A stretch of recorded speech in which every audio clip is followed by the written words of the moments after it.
নমস্কাৰ বন্ধুসকল, স্বাগতম জনাইছোঁ গপুৰ ব্লগছ হোজা চেনেলটোত। আজিৰ যিটো ভিডিঅ' মই লৈ আহিছোঁ, এই ভিডিঅ'টোত আপোনালোকে এটা বস্তু লক্ষ্য কৰিব, আমাৰ গোটেই অসমত যিটো সুবিধা আমাক মাননীয় হিমন্ত বিশ্ব শৰ্মাদেৱে আমাক দিছে, তাৰ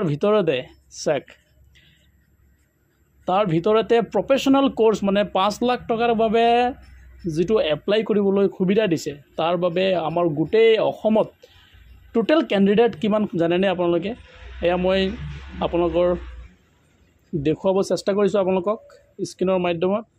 গতিকে চাগে জেনেৰেল টোটেল মানুহে এপ্লাই কৰিছে 88,804, কিন্তু প্ৰফেশ্যনেল ধৰি লওক আপোনালোকে প্ৰফেশ্যনেল কোৰ্ছত ভিতৰত মই সেইদিনাখন এটা ভিডিঅ'ত কৈছিলোঁ যে আপোনালোকে যোনে প্ৰফেশ্যনেল কোৰ্ছ কৰি আছে তেওঁলোকে 5 লাখ টকালৈকে এপ্লাই কৰিব পাৰিব। কিন্তু এয়া চাওক বহুতেই বেয়া লাগে, আমাৰ পূৰা অসমত মাত্ৰ 236 জন মানুহে মাত্ৰ এই প্ৰফেশ্যনেল কোৰ্ছত এপ্লাই কৰিছে।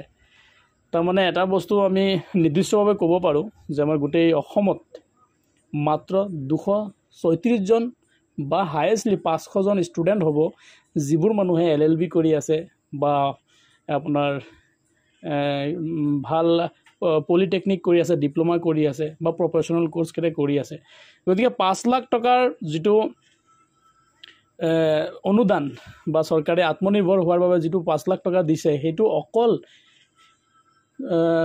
236 জন হিতাধিকাৰীহে এইটো হয়তো লাভ কৰিব পাৰে। কিন্তু তাত আপোনালোকৰ যিটো ছিষ্টেম দিয়া হৈছে দেখিছেনে আপোনালোকে, আমাৰ চিলেকশ্যন প্ৰচেছটো বেছিভাগেই জেনেৰেলৰ পৰা ষ্টাৰ্ট হ'ব। ঠিক আছে, চাগে জেনেৰেল 88,000, ক'ত এতিয়াও 3 দিন বাকীয়ে আছে, মোটামুটি 1 লাখ হৈ যাব। ধৰক 1 লাখ কেণ্ডিডেটে এপ্লাই কৰিব হয়তো, কিন্তু প্ৰফেশ্যনেল কোৰ্ছত যিবোৰ কৰি আছে সেইবোৰৰ ভিতৰত হয়তো 234ৰ ভিতৰত মোটামুটি 200 জনে হয়তো চিলেকশ্যন হৈ যাব, মানে 5 লাখকৈ হয়তো 200 জন চিলেক্ট হৈ যাব। কিন্তু 2 লাখ যিবোৰ মানুহে পাব তেওঁলোকৰ সংখ্যা চাওক কিমান হাই হৈ আছে, দেখি আছেনে আপোনালোকে?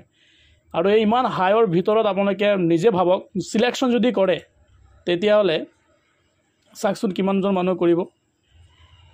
একদম চিধা কথা, যদি 1 লাখ হয় 25% চিলেক্ট কৰিলে 25,000 মানুহে পাব। গতিকে এইবাৰ অলপ আপোনালোকে প্ৰজেক্টখিনি বনাবলৈ অলপ ভালকৈ ভাবি চিন্তি প্ৰজেক্টটো বনাব, ভুল নকৰিব। কাৰণ এটা ভুল হ'লে আপোনালোকৰ প্ৰজেক্টটো ৰিজেক্ট হ'বই, কিন্তু আপোনালোকে পইচাও নাপাব। চ' ফ্ৰেণ্ডছ, আজিলৈ ইমানে থাকিলে। মোৰ পৰৱৰ্তী ভিডিঅ' চোৱাৰ বাবে গপুৰ ব্লগছ হোজাই চেনেলটো ছাবস্ক্ৰাইব কৰি ৰাখিব। যদি আপোনালোকে মোক ফেচবুকত চাই আছে তেতিয়াহ'লে মোৰ পেজটো ফ'ল' নিশ্চয় কৰিব, যাতে মই সকলো সময়তে আপোনালোকৰ বাবে নতুন ভিডিঅ' লৈ আহিব পাৰোঁ। গতিকে আজিলৈ ইমানেই, ধন্যবাদ, নমস্কাৰ, জয় অসম।